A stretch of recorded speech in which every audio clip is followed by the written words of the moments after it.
ચલો મિત્રો, અમે આવી ગયા છે યોગેશ્વર મહાદેવ મંદિર, જ્યાં પાલકી નીચે છે. બધા આવ્યા છીએ દર્શન કરવા. ભીડ થઈ ગઈ. આવો અદ્ભુત નજારો ભાઈ આપણે કડીમાં જ જોવા મળે છે, તો આખો વિડીયો જોજો. ચલો ભાઈ, ચાલુ થઈ ગયો ને, અમે લેટ પડ્યા છીએ એટલે ફટાફટ પહોંચી જ જઈએ.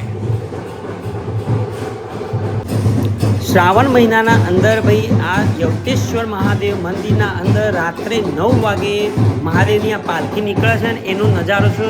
આધ્યાત્મિક વાતાવરણથી આખું મંદિર ભાઈ તમે જોઈ શકો છો કે પબ્લિક છે, બધી મહાદેવના દર્શન કરવા માટે આવી ગયા છે. જલ્દી જો.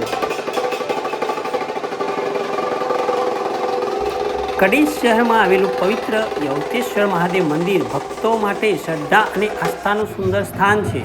તો આ વિડીયોમાં તમે યોગેશ્વર મહાદેવ મંદિરના શાંત ભક્તિમય વાતાનો અનુભવ કરીશું.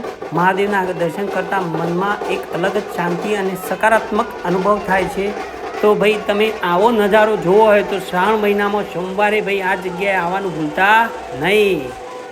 યોગેશ્વર મહાદેવ મંદિરની વાત કરું તો અહીંના લોક પરંપરા મુજબ એવું કહેવામાં આવે છે કે ગાયકવાડ શાસનકાળમાં મહારાજા ખંડેરાવ ગાયકવાડની ભગવાન શિવ પ્રત્યેની ખૂબ જ શ્રદ્ધા હતી. કહેવાય છે કે તેમને સ્વપ્નમાં ભગવાન શિવે દર્શન આપ્યા હતા.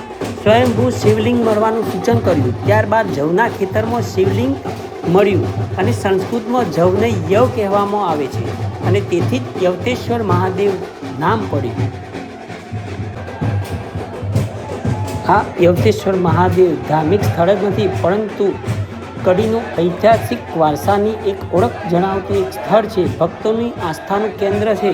એટલા માટે શ્રાવણ માસ હોય કે મહાશિવરાત્રિ હોય, અહીંયા ભક્તોનું ભારે પૂર આવે છે દર્શન કરવા માટે. તો કડી, કલોલ, મહેસાણા, વિજાપુર, પાટણ, ઊંઝા, ડીસા, સિદ્ધપુર, ગાંધીનગર, અમદાવાદ ભાઈ બધા જ જગ્યાના જો કડીમાં આવો તો આ યોગેશ્વર મહાદેવ મંદિરના દર્શન કરવાનું ભૂલતા નહીં.